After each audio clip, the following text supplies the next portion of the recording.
ಪ್ರವಾಸಕ್ಕೆಂದು ವೇಲಾಂಕಣಿಗೆ ತೆರಳಿದ್ದ ಬೆಂಗಳೂರಿನ ಮೂವರು ಯುವಕರು ನೀರು ಪಾಲಾಗಿದ್ದಾರೆ. ಬೆಂಗಳೂರಿನ ಹಳೆ ಬೈಯಪ್ಪನಹಳ್ಳಿಯ ನಿವಾಸಿಗಳಾದ ಭಾಸ್ಕರ್, ರವಿ, ಸಂಜಯ್ ಮೃತಪಟ್ಟವರು. 3 ಕುಟುಂಬಗಳ 15 ಸದಸ್ಯರು 2 ದಿನಗಳ ಪ್ರವಾಸಕ್ಕಾಗಿ ತಮಿಳುನಾಡಿನ ವೇಲಾಂಕಣಿಗೆ ತೆರಳಿದ್ರು. ನಿನ್ನೆ ಬೆಳಗ್ಗೆ ಸಮುದ್ರದಲ್ಲಿ ಆಟವಾಡ್ತಾ ಇದ್ದ ವೇಳೆ 3 ಯುವಕರು ನೀರಿನಲ್ಲಿ ಮುಳುಗಿ ಮೃತಪಟ್ಟರು ಎನ್ನಲಾಗಿದೆ. ಮತ್ತೊಬ್ಬ ಯುವಕ ಅಪಾಯದಿಂದ ಪಾರಾಗಿದ್ದಾನೆ. ಯುವಕರಿಗೆ ಈಜು ಬರ್ತಾ ಇರಲಿಲ್ಲ ಎನ್ನಲಾಗಿದೆ. ಮೃತರ ಶವಗಳನ್ನು ಬೆಂಗಳೂರಿಗೆ ತರಲಾಗಿದ್ದು ಕುಟುಂಬ ಸದಸ್ಯರ ರೋದನ ಮುಗಿಲು ಮುಟ್ಟಿದೆ.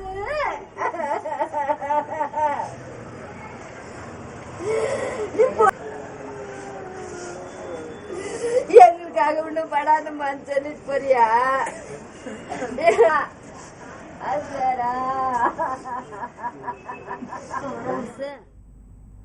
ಓಕೆ, ಈ ದುರ್ಘಟನೆ ಬಗ್ಗೆ ಮಾಹಿತಿ ಪಡೆಯೋಣ. ನಮ್ಮ ಪ್ರತಿನಿಧಿ ಅರವಿಂದ್ ಸಾರಿಗ.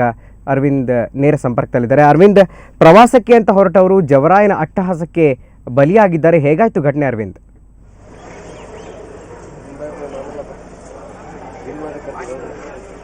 ಗುರುಪ್ರಸಾದ್, ಸಾಮಾನ್ಯವಾಗಿ ಈ ಭಾಗದ ಜನ, ಈ ಬೋಲ್ಡ್ ಬೈಯಪ್ಪನಹಳ್ಳಿ ಯುವಕರು ಏನಿದ್ದಾರೆ, ಒಮ್ಮೊಮ್ಮೆ ಆ ಕುಟುಂಬದವರು ತಿರುಪತಿಗೆ ಹೋಗ್ತಕ್ಕಂಥದ್ದು ಅಥವಾ ವೆಲ್ಲಾಂಗಣಿಗೆ ಹೋಗ್ತಕ್ಕಂಥದ್ದು ವಾಡಿಕೆ. ಕೆಲವರು ಹೇಳಿ ಹೋಗ್ತಾರೆ, ಕೆಲವರು ಹೇಳದೆ ಹೋಗ್ತಾರೆ. ಇಲ್ಲಿ ಒಂದು ಮುಖ್ಯ ವಿಷಯ ಅಂತಂದ್ರೆ, ಕೆಲವರು ಮನೆಯಲ್ಲಿ ಹೇಳಿಲ್ಲ, ಕೆಲವರು ಹಾಗೆ ಹೋಗಿದ್ದಾರೆ. ಈಗ ಸುಮಾರು ನಾನಿಲ್ಲಿ ವಿಚಾರಿಸಲಾಗಿ ಏನು ಭಾಸ್ಕರ್, ರವಿಕುಮಾರ್, ಸಂಜಯ್ ಈ 3 ಯುವಕರು ಜೊತೆಗೆ ಸುಮಾರು 14 ಜನರ ತಂಡ ಒಬ್ಬೊಬ್ಬರಾಗಿ ಸೇರ್ಕೊಂಡು ರೈಲಿನ ಮೂಲಕ ವೆಲ್ಲಾಂಗಣಿಯನ್ನ ತಲುಪಿದ್ದಾರೆ ಶನಿವಾರ. ಸೊ ಅಲ್ಲಿ ಹೋಗಿ ಎಲ್ಲ ಎಂಜಾಯ್ ಮಾಡಿ ನಂತರ ಭಾನುವಾರ ಬೆಳಿಗ್ಗೆ ಸುಮಾರು 11:30 ಸಮಯದಲ್ಲಿ ವೆಲ್ಲಾಂಗಣಿಯ ಬೀಚ್ನಲ್ಲಿ ಇವರು ಸ್ನಾನ ಮಾಡಲಿಕ್ಕೆ ಅಂತ ಹೇಳಿ, ಈಜಲಿಕ್ಕೆ ಅಂತ ಹೇಳಿ ಹೋಗಿದ್ದಾರೆ. ಈ ವೇಳೆಯಲ್ಲಿ ಬಹುತೇಕ ಮಂದಿಗೆ ಈಜು ಬರ್ತಾ ಇರಲಿಲ್ಲ.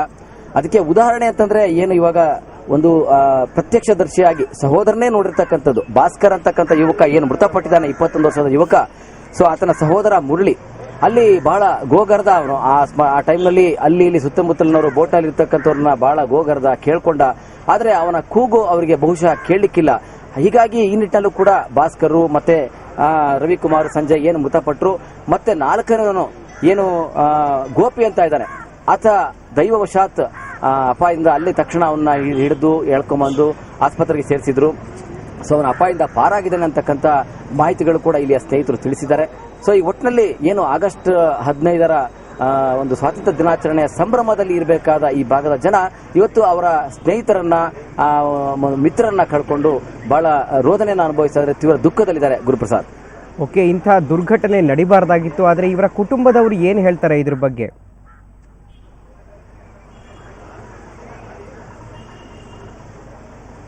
ಗುರುಪ್ರಸಾದ್, ಇದರಲ್ಲಿ ನಾನು ಗಮನಿಸಬಹುದು ಅಂತಂದ್ರೆ, ಸಂಜಯ್ ಏನಿದ್ದಾನೆ ಅವನು ಸೆಕೆಂಡ್ ಇಯರ್ BCom ಓದ್ತಾ ಇದ್ದಾನೆ ಅಂಬೇಡ್ಕರ್ ಕಾಲೇಜಿನಲ್ಲಿ. ಇನ್ನ ಉಳಿದಿರ್ತಕ್ಕಂಥ ಇಬ್ರು ಏನು ಮೃತಪಟ್ಟಿದ್ದಾರೆ ಆ ಕುಟುಂಬದವರಲ್ಲಿ ಏನು ಭಾಸ್ಕರ್ ಮತ್ತೆ ರವಿಕುಮಾರ್, ಇವರು ಅಲ್ಲಲ್ಲೇ ಸಣ್ಣ ಪುಟ್ಟ ಕೆಲಸಗಳನ್ನ ಮಾಡ್ಕೊಂಡಿರ್ತಿದ್ರು. ಬಹುಶಃ ವಯಸ್ಸಿಗೆ ಬಂದಿರತಕ್ಕಂಥ ವೇಳೆಯಲ್ಲಿ ಕುಟುಂಬದವರ ಮಾತನ್ನ ಕೇಳ್ತಕ್ಕಂಥದ್ದು ಆಗ್ಬಹುದು, ಕೇಳ್ದೇನೆ ಇರ್ಬೋದು. ಅದರಲ್ಲಿ ಈಗ ತಂದೆ ಶ್ರೀನಿವಾಸ್ ಹೇಳೋ ಹಾಗೆ ಅವರ ಮಗ ರವಿಕುಮಾರ್, ಭಾಸ್ಕರ್ ಏನು ಮಾತು ಕೇಳ್ತಾ ಇರಲಿಲ್ಲ ಅಂತಕ್ಕಂಥ ಮಾತನ್ನ ಹೇಳ್ತಾರೆ, ನೋವಿನ ಮಾತನ್ನ ಹೇಳ್ತಾರೆ.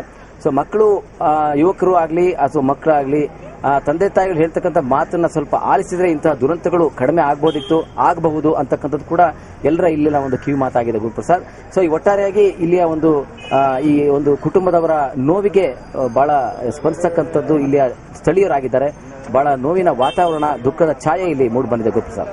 ಓಕೆ ಅರವಿಂದ್, ಧನ್ಯವಾದ ತಮ್ಮೆಲ್ಲ ಮಾಹಿತಿಗೆ.